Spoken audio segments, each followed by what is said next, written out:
Hello நண்பா. இந்த வீடியோவில் நம்ம என்ன பார்க்க போகிறோம்னா, இமேஜை எப்படி HTML பேஜில் யூஸ் பண்ணலாம் அப்படிங்கிறது தான் பார்க்க போகிறோம். இதுக்கு IMG டேக் யூஸ் பண்ண போகிறோம். அதாவது இமேஜ் டேக் தான். இதுக்கு SRC, அதாவது இது சோர்ஸோட லிங்க் கொடுங்க.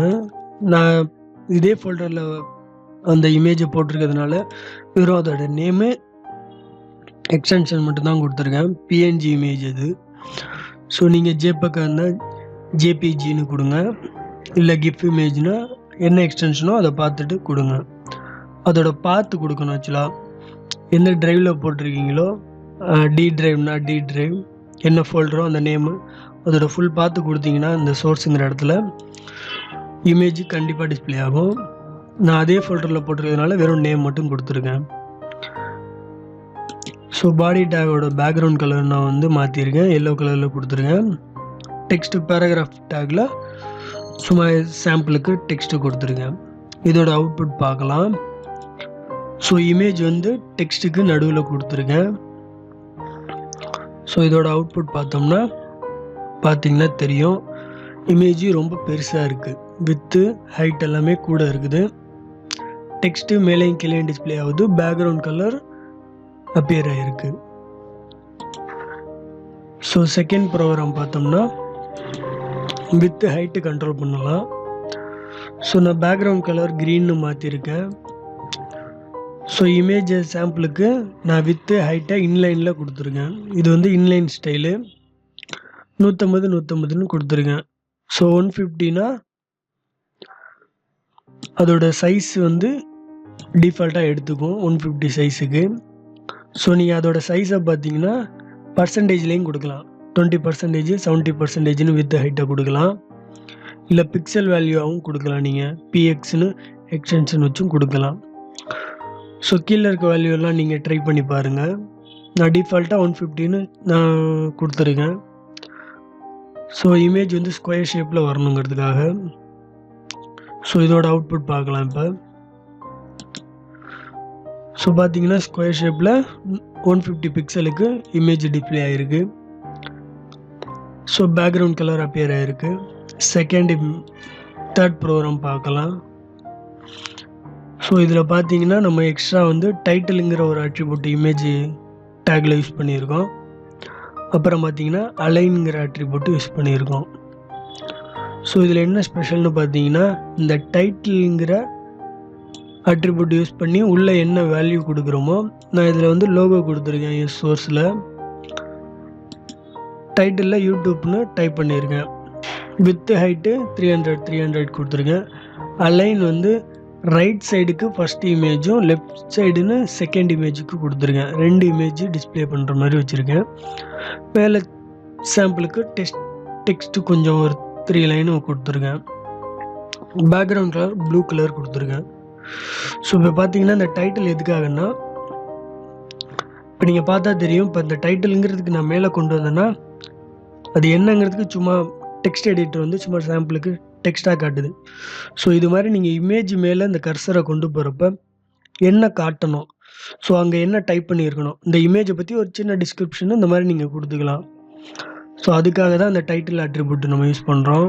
என்ன வேல்யூ கொடுக்குறீங்களோ நீங்கள் இமேஜை கர்சர் மேலே கொண்டு போனீங்கன்னா, கர்சரை இமேஜ் மேலே கொண்டு போனீங்கன்னா இந்த யூடியூப்புங்கிறது டிஸ்பிளே ஆகும். ஸோ வாங்க இதோட அவுட்புட் பார்க்கலாம். ஸோ மூணாவது ப்ரோக்ராம் பார்த்தீங்கன்னா, ஸோ ஒரு சைடு இமேஜ் ரைட் சைடில் வந்திருக்கு, இன்னொரு சைடு லெஃப்ட் சைடில் வந்திருக்கு. ஸோ நான் இமேஜ் மேலே அந்த கர்சரை கொண்டு போனால் அந்த இது வேல்யூ உங்களுக்கு தெரியும்னு சொல்லியிருந்தேன். ஸோ பார்த்தீங்கன்னா தெரியும், நான் என்ன டைட்டிலுங்கிற அட்ரிபியூட்டில் கொடுத்துருந்தோம் அதோட வேல்யூ யூடியூப்னு தெரியுது. ஸோ செக் பண்ணி பாருங்கள், 2 சைடுமே யூடியூப்னு டிஸ்பிளே ஆகும். எந்த சைடு ரைட் சைடு அலைன் கொடுத்துருந்தோமோ ரைட் சைடில் வந்திருக்கும், லெஃப்ட் சைடுனா லெஃப்ட் சைடில். ஸோ நீங்களே ஒர்க் அவுட் பண்ணி பாருங்கள். ஸோ அப்போ தான் நல்லா தெரியும் எப்படி அண்டர்ஸ்டாண்ட் நீங்கள் நான் ஒரே இமேஜ் கொடுத்துருக்கேன். ஸோ நீங்கள் வேறு இமேஜ் கொடுத்து பாருங்கள், PNG இமேஜ் கொடுத்து பாருங்கள், ஒர்க் அவுட் பண்ணி பாருங்கள். ஸோ வாங்க 4வது ப்ரோக்ராம் பார்ப்போம்.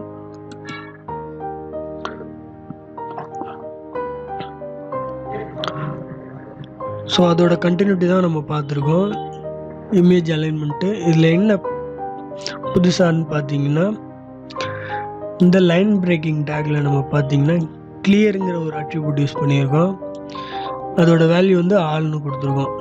இது ஒன்றும் இல்லைங்க, நீங்கள் இமேஜோட சேர்த்து கொடுத்தீங்கன்னா அந்த இமேஜுக்கு பக்கத்துலேயே இந்த டெக்ஸ்ட்டு கொடுத்துருந்தீங்கன்னா அது அப்படியே டிஸ்பிளே ஆகும். அது வரக்கூடாது, எனக்கு இந்த இமேஜுக்கு அப்புறம் தான் இந்த டெக்ஸ்ட்டு டிஸ்பிளே ஆகணும் அப்படின்னு தேவைப்பட்டுச்சுன்னா இந்த கிளியர் ஆல் அந்த வேல்யூ இந்த பிரேக்கிங் டேக்கில் யூஸ் பண்ணிங்கன்னா ஸோ அவுட்புட் உங்களுக்கு இந்த மாதிரி கிடைக்கும். ஸோ கீழே வந்துடும் உங்களோட டெக்ஸ்ட் எல்லாமே. ஸோ நீங்கள் ட்ரை பண்ணி பாருங்கள் வீட்டில் எப்படி ஒர்க் அவுட் ஆகுதுன்னு. ஸோ 5வது ப்ரோக்ராம் பார்க்கலாம்.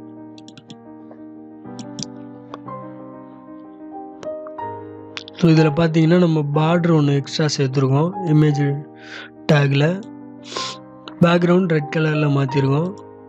பார்டர் வந்து எப்போவுமே சிஎஸ்எஸ் கோடு எழுதுகிறப்போ நீங்கள் பார்த்தீங்கன்னா பார்டரோட சைஸு கொடுக்கணும். என்ன சைஸுனால் 2 பிக்சலோ இல்லை 3 பிக்சலோ 4 பிக்சலோ இந்த மாதிரி பிக்சல் வேல்யூ கொடுக்கணும். அதுக்கப்புறம் அது சாலிடா இல்லை டாட்டடா இல்லை டேஷ்டு பார்டரா அப்படிங்கிறத கொடுக்கணும். அதுக்கப்புறம் கலர் கொடுத்துக்கலாம். இது வந்து ஷார்ட் ஹேண்டில் எழுதுகிற சிஎஸ்எஸ் மெத்தட் சொல்கிறேன். ஸோ இதில் பார்த்தீங்கன்னா டிஃபால்ட்டு இமேஜ் பார்டர் கலர் என்னென்னு பார்த்தீங்கன்னா பிளாக் தான் எடுத்துக்கும். ஸோ நான் பார்டரோட வேல்யூ 5ன்னு கொடுத்துருக்கேன். ஸோ இமேஜ் கொடுத்துருக்கேன், வித் ஹைட்டு பர்சன்டேஜில் கொடுத்துருக்கேன். பிக்சல் வேல்யூவாகவும் கொடுக்கலாம். நீங்கள் ஒர்க் அவுட் பண்ணி பாருங்கள், இதோட அவுட்புட் பார்க்கலாம் வாங்க. ஸோ பார்த்தீங்கன்னா பார்டர் கொடுத்துருக்கேன் 5 பிக்சல் வேல்யூக்கு 5ங்கிற வேல்யூக்கு டிஃபால்ட்டாக பிளாக் கலர் எடுத்திருக்கு. ஸோ அலைன் வந்து லெஃப்ட் சைடில் கொடுத்துருக்கேன், ரைட் சைடில் கொடுத்துருக்கேன். அதே மாதிரியே வேல்யூ டிஸ்பிளே ஆகிருக்கு. ஸோ 6வது ப்ரோக்ராம் பார்த்தீங்கன்னா நான் பேக்ரவுண்ட் கலர் வந்து பாடியோட பேக்ரவுண்ட் கலர் வந்து ரெட்டுன்னு கொடுத்துருக்கேன். ஸோ சோர்ஸில் பார்த்தீங்கன்னா ஒரே இமேஜ் தான், லோகோ பிஎன்ஜி கொடுத்துருக்கேன். வித்து ஹைட்டு பர்சன்டேஜில் கொடுத்துருக்கேன். அலைன் வந்து லெஃப்ட் சைடில் ஆகணும்னு கொடுத்துருக்கேன். ஸோ இதில் பார்த்தீங்கன்னா ஹெச் ஸ்பேஸு வி ஸ்பேஸு அப்படின்னு கொடுத்துருக்கேன். ஹரிசாண்டல் ஸ்பேஸு வெர்டிக்கல் ஸ்பேஸு, அதுதான் இதோட மீனிங்கு. ஸோ இமேஜை நீங்கள் left side right side align பண்ணிடுவீங்க, பட் ஆனால் மேலே கீழே. ஸோ அதுக்காக தான் வெர்டிக்கலாக நீங்கள் அலைன் பண்ணணும் அப்படிங்கிறதுக்காக, எவ்வளோ ஸ்பேஸ் இருக்கணும் அப்படிங்கிறதுக்காக ஸோ வி ஸ்பேஸு ஹெச் ஸ்பேஸுன்னு கொடுக்குறோம். ஸோ இது யூஸ் பண்ணால் எப்படி இமேஜ் அலைன் ஆகுதுன்னு செக் பண்ணுவாங்க. ஸோ பார்த்தீங்கன்னா இமேஜு இப்படி டிஸ்பிளே ஆகுது. வித் ஹைட்டு தப்பாக கொடுத்தீங்கன்னா ஸோ சரியான இமேஜுக்கு ஏற்ற மாதிரி வித் ஹைட்டு கொடுக்கலன்னா அந்த மாதிரி தான் ஸோ இமேஜ் வந்து சரியாக டிஸ்பிளே ஆகாது. இந்த மாதிரி வித் ஹைட்டை பொறுத்து தான் இமேஜோட குவாலிட்டி, அந்த ப்ரொஜெக்ஷன் கரெக்டாக இருக்கும். அது பார்த்து கொடுங்க, இமேஜோட ப்ராப்பர்ட்டியில் செக் பண்ணிட்டு கொடுங்க. So H space V space use பண்ணி வேல்யூ மாற்றி ரன் பண்ணி பாருங்கள் நீங்கள் வீட்டில். இதோட கோடிங்கு நான் முன்னாடியே சொன்ன மாதிரி என்னோடய டெலிகிராம் சேனலில் நான் அப்லோட் பண்ணிடுவேன். அதை டவுன்லோட் பண்ணி நீங்களாகவே ஒர்க் அவுட் பண்ணி பாருங்கள்.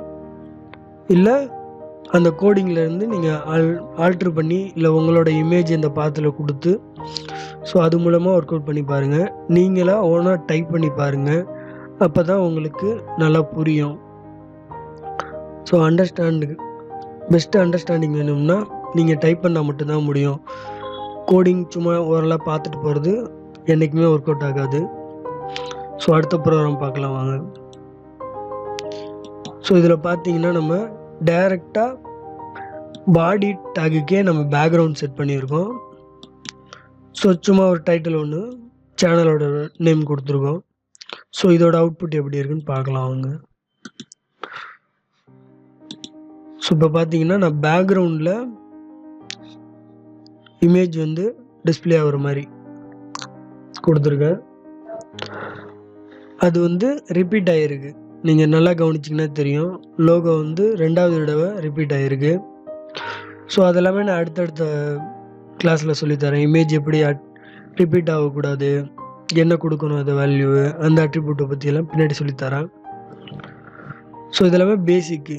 நீங்கள் பாடிக்கு எப்படி பேக்ரவுண்ட் செட் பண்ணுறது, இமேஜை எப்படி கரெக்டாக கொண்டு வர்றது, அந்த பாத்து செட் பண்ணுறது, அதோட டைட்டில் வேல்யூ, அப்புறம் ஆல்டர் வேல்யூ எப்படி கொடுக்குறது. ஆல்டர்னா ஒன்றும் இல்லை, ஏஎல்டி இதில் கொடுத்தீங்கன்னா அந்த இமேஜ் சப்போஸ் லோட் ஆகலை அப்படின்னா அந்த டெக்ஸ்ட் வந்து டிஸ்பிளே ஆகிடும். ஸோ இதில் ப்ரீவியஸாக நீங்கள் பார்த்தீங்கன்னா நான் சொல்கிறேன். ஸோ இதில் வந்து இந்த ப்ரோக்ராமில் நீங்கள் பார்த்தீங்கன்னா இங்கே வந்து ஏஎல்டி ஈக்குவல் டு சும்மா ஏதாவது ஒரு நேம் கொடுத்தீங்கன்னா சப்போஸ் இந்த இமேஜ் லோட் ஆகலை அப்படின்னா அந்த ஆல்டர் டேக்கில் ஆல்டர் அட்ரிபியூட்டில் கொடுத்த வேல்யூ வந்து டிஸ்பிளே ஆகும். ஸோ இதெல்லாமே கொஞ்சம் பேசிக்கு. இதெல்லாம் கற்றுக்கிட்டிங்கன்னா அடுத்து ரிப்பீட் எப்படி பேக்ரவுண்டில் ரிப்பீட் ஆகக்கூடாது அதெல்லாமே நான் சொல்லித்தரேன். ஸோ அடுத்த ப்ரோக்ராம் பார்க்கலாம். இப்போ இதில் பார்த்தீங்கன்னா ஒரு இமேஜ் வந்து ஒரு பேனராக எப்படி டிஸ்பிளே பண்ணுறது. பேனர்னால் ஒன்றும் இல்லை, ஒரு நீங்கள் இப்போ ஒரு ஆர்டிக்கல் பார்த்தீங்கன்னா அதுக்கு ஒரு டைட்டில் ஒன்று கொடுத்துருப்பாங்க.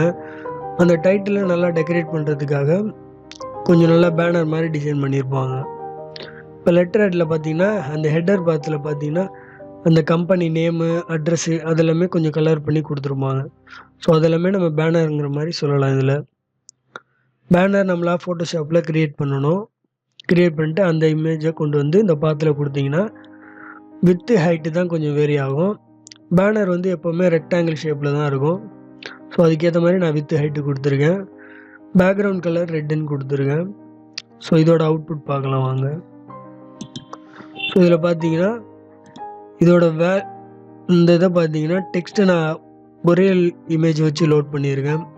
பட் நீங்களாக பேனர் க்ரியேட் பண்ணிவிட்டு அதுக்கப்புறம் அந்த இமேஜை லோட் பண்ணிங்கன்னா ஒரு நல்ல பேனராக தெரியும். ஃபோட்டோஷாப் தெரியாதவங்க கற்றுக்கங்க. என்னோடய கோர்ஸ் போடுறேன், ஃபோட்டோஷாப் அடுத்தடுத்த கோர்ஸ் போடுறப்ப அதை பார்த்து நீங்களாக டவுன்லோட் பண்ணிக்கோங்க. என்னோடய டெலிகிராம் சேனலில் ஃபோட்டோஷாப் ஃப்ரீ வெர்ஷன் ஒன்று கொடுத்துருக்கேன். ஸோ அதை டவுன்லோட் பண்ணி கற்றுக்கங்க ஃபோட்டோஷாப்பை என்னோடய டெலிகிராம் சேனலில் இருந்து. வீடியோஸும் ஃபோட்டோஷாப் ஒன்றும் ரொம்ப பெரிய கஷ்டமான காரியம் இல்லை, ஈஸியாக கற்றுக்கலாம். ஸோ இதோட நம்ம இமேஜ் யூஸ் பண்ணுற HTML வீடியோ முடியுது. அடுத்த வீடியோவில் பார்க்கலாம். தேங்க்யூ ஃபார் வாட்சிங் கைஸ்.